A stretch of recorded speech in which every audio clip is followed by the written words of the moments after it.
नमस्कार दोस्तों, आप सभी लोगों का स्वागत है मेरे यूट्यूब चैनल पे। दोस्तों मैं अभी तक 17 पार्ट टैली अकाउंटिंग के अपलोड कर चुका हूँ, ये 18वां पार्ट है। ठीक है दोस्तों, मैंने अपने प्रीवियस वीडियो में आप लोगों को एक्सपोर्ट इनवाइस के विषय में बताया था कि टैली प्राइम में और जीएसटी में कैसे प्रोसेस करते हैं। ठीक है, विद पेमेंट ऑफ टैक्स। आज हम लोग जानेंगे विदाउट पेमेंट ऑफ टैक्स मतलब एलयूटी के विषय में। ठीक है, एलयूटी मतलब होता है लेटर ऑफ अंडरटेकिंग। ठीक है, इसको हम लोग फिल करने के लिए बहुत ही सिंपल प्रोसेस होता है। अभी हम लोग जीएसटी पोर्टल में चल करके इसको देखेंगे, समझेंगे। ठीक है, इसके लिए सिंपली आपको क्या करना होगा दोस्तों, सर्विस की टैब पर क्लिक करना होगा। ठीक है, सर्विस के बाद यूजर सर्विस पे आएंगे और यूजर सर्विस में ये आपको furnish letter of undertaking LUT का ऑप्शन मिल जाएगा, इसमें टिक करेंगे। ठीक है, तो आपके पास एक सिंपल सा फॉर्म ओपन होता है जो बच्चे भी फिल कर लेंगे, उसमें कोई घबराने वाली बात नहीं है। फिर इसके बाद आपको उसको सबमिट कर देना है। फिर उसमें कुछ प्रोसेस होता है और कुछ समय बाद आपको एलयूटी बॉन्ड का नंबर मिल जाता है। फिर आप लोग एक्सपोर्ट इनवाइस बना सकते हैं विदाउट पेमेंट ऑफ टैक्स। ठीक है दोस्तों, तो हम लोग चलते हैं अपने टैली प्रोग्राम में और साथ ही साथ जीएसटी पोर्टल में, और इस पूरे प्रोसेस को बारीकी से देख लेते हैं कि क्या प्रोसेस है। ठीक है, जिन लोगों ने मेरा प्रीवियस वीडियो देखा है एक्सपोर्ट इनवाइस का, उन लोगों को कोई दिक्कत नहीं होगी। ठीक है, तो अगर आप लोगों ने मिस कर दिया है तो मेरे चैनल में जाइए @अनुराग तिवारी 7149 में, और वहां पर उस चीज को देखिए। अगर कोई प्रॉब्लम होती है तो मुझे नीचे कमेंट बॉक्स में कमेंट करके बताइए, मैं उसको सॉल्व करने की पूरी कोशिश करूंगा। अभी हम लोग चलते हैं दोस्तों जीएसटी पोर्टल पे। ठीक है, मैंने आप लोगों को बताया था कि हम लोग सर्विस टैब पे जाएंगे। सर्विस की ये देखिए डॉट बनी हुई है, इस पे हमने जैसे ही क्लिक किया है सर्विस टैब ओपन हो गई। फिर मैंने आप लोगों को बताया था कि हम लोग यूजर सर्विस में जाएंगे। ठीक है, यूजर सर्विस में पहुंचते ही दोस्तों ये होता है furnish letter of undertaking LUT. ठीक है, आपको सिंपली इस पे क्लिक कर देना है। एलयूटी बॉन्ड में दोस्तों सिर्फ एक ही फाइनेंशियल ईयर का आप ले सकते हैं, मतलब हर साल आपको रिन्यूअल कराना पड़ेगा। ठीक है, मतलब हर साल आपको ये फॉर्म भरना पड़ेगा और बहुत ही सिंपल होता है। आप यहाँ से इसका फाइनेंशियल ईयर सेलेक्ट कर लेंगे। ठीक है दोस्तों, और इसके बाद अगर आपका कोई प्रीवियस डॉक्यूमेंट है तो उसको भी यहाँ पे अपलोड कर लेते हैं। आप अपने जीएसटी नंबर, नाम वगैरह सब चेक कर लीजिएगा, और ये तीन जो ऑप्शन होते हैं इनको चेक कर देंगे।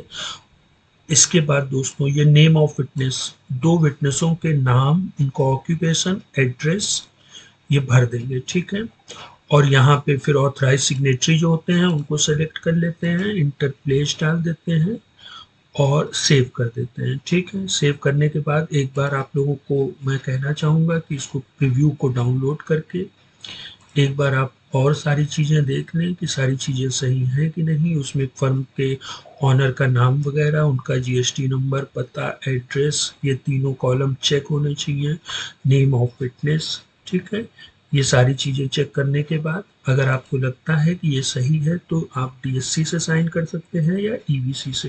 दोस्तों ईवीसी मतलब होता है कि आप जैसे ही इस पर क्लिक करेंगे तो आपके रजिस्टर्ड मोबाइल पे और ईमेल पे एक ओटीपी आता है, वो ओटीपी डाल देंगे तो ये चीज़ सबमिट हो जाएगी।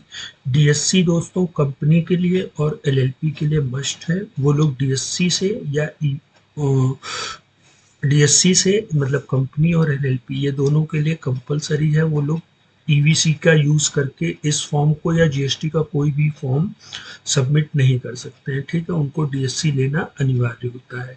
मैं अभी धीरे धीरे आप लोगों को, जब हम लोग जीएसटी R1 फाइल करेंगे तो मैं प्रैक्टिकल भी दिखाऊंगा कि कैसे ईवीसी का यूज़ होता है। ठीक है, और डीएससी का कैसे यूज़ हम लोग करेंगे। ठीक है, ये हम लोग प्रैक्टिकली बाद में जानेंगे। ठीक है, और इसको सबमिट करने के बाद दोस्तों कुछ समय बाद जब ये सारी चीज़ें चेक हो जाएंगी तो आपके पास डाउनलोड होकर के मेल में आ जाएगा, आप उसका प्रिंट आउट वगैरह निकाल सकते हैं। उसमें मेन इंपॉर्टेंट होता है एलयूटी बॉन्ड नंबर। ठीक है, अब हम लोग इसको टैली में इम्प्लीमेंट कैसे करेंगे ये देख लेते हैं। ठीक है दोस्तों, इसके लिए देखिए कंपनी की टैब दिख रही है आपको यहाँ पे, और टैली ईआरपी वालों को पता होगा F11 वो जैसे ही क्लिक करेंगे तो ये फीचर्स ओपन हो जाते हैं। इसमें ये होता है enable goods and service tax GST. ठीक है, यहाँ पे इंटर कर देंगे। अभी बाकी डिटेलें मैं आप लोगों को बताऊंगा, ई वे बिल वगैरह, ठीक है। फर्म का जीएसटी नंबर रेगुलर है, आपका रिटर्न मंथली जाता है कि क्वार्टरली जाता है, ठीक है। ये सारी चीज़ें हम लोग बाद में पढ़ लेंगे। अभी हम लोग यह इस चीज़ को पढ़ रहे हैं, प्रोवाइड एलयूटी बॉन्ड डिटेल, ठीक है। यहाँ पे आएंगे और आप इंटर यस कर देंगे, ठीक है। फिर ये कोई भी नंबर जो भी आपको वहाँ से एलयूटी बॉन्ड मिलेगा वो यहाँ पे डाल देंगे, ये कंपलसरी है दोस्तों, ठीक है। अगर ये नहीं डालेंगे तो जीएसटी टैली क्या करेगा, आपकी इनवाइस में आईजीएसटी लगा देगा। लेकिन हम लोग चूंकि एलयूटी बॉन्ड ले चुके हैं तो हम लोगों को एक्सपोर्ट इनवाइस तो बनानी है, लेकिन विदाउट पेमेंट ऑफ टैक्स, ठीक है। तो उसके लिए यहाँ पे एलयूटी बॉन्ड नंबर डाल देंगे, वैलिडिटी डाल देंगे, किस फाइनेंशियल ईयर का आप लोगों ने बनवाया है, और इंटर करके कंट्रोल ए से सेव कर देंगे, ठीक है। अब मैं आप लोगों को दोस्तों इसमें जीएसटी की रिपोर्ट भी दिखा देता हूँ। उसमें डिस्प्ले मोर रिपोर्ट, जीएसटी रिपोर्ट, ठीक है, और GSTR1 इंटर करते जाएंगे, ये ओपन होता चला जाएगा, ठीक है। मैं जरा एक फाइनेंशियली ओपन करने से पहले एक चीज़ दिखा दूं दोस्तों, मैंने प्रीवियस वीडियो में जो एक्सपोर्ट इनवाइस लगाई थी, ये एक्सपोर्ट इनवाइस थी, मिस्टर रॉबर्ट को हमने सेल किया था, तो उसमें यहाँ पर ये टैक्स लगा था, ठीक है। अब हम लोग मैंने मई में बिल को फीड किया है, वो मैं आप लोगों को दिखा देता हूँ, ठीक है। ये B2B B2C तो हम लोग समझ चुके हैं, ये एक्सपोर्ट इनवाइस है दोस्तों। यहाँ देखिए कोई भी IGST नहीं लगा हुआ है, ठीक है। तो ये विदाउट पेमेंट ऑफ टैक्स है। इसमें इंटर करें तो ये देखिए दोस्तों, यहाँ पर कोई भी टैक्स नहीं लगा हुआ है, ठीक है। तो जब आप एलयूटी बॉन्ड लिख देंगे तो वो टैक्स जब आप नेक्स्ट इनवाइस फीड करेंगे तो उसमें नहीं लगेगा, ठीक है। अच्छा, अब हम लोग इसको अपने जीएसटी पोर्टल पे कैसे फिल करेंगे वो भी देख लेते हैं। उसके लिए सिंपली आपको क्या करना है, सर्विस टैब पे आना है और रिटर्न टैब पे आना है, इसके बाद रिटर्न डैशबोर्ड पे, ठीक है।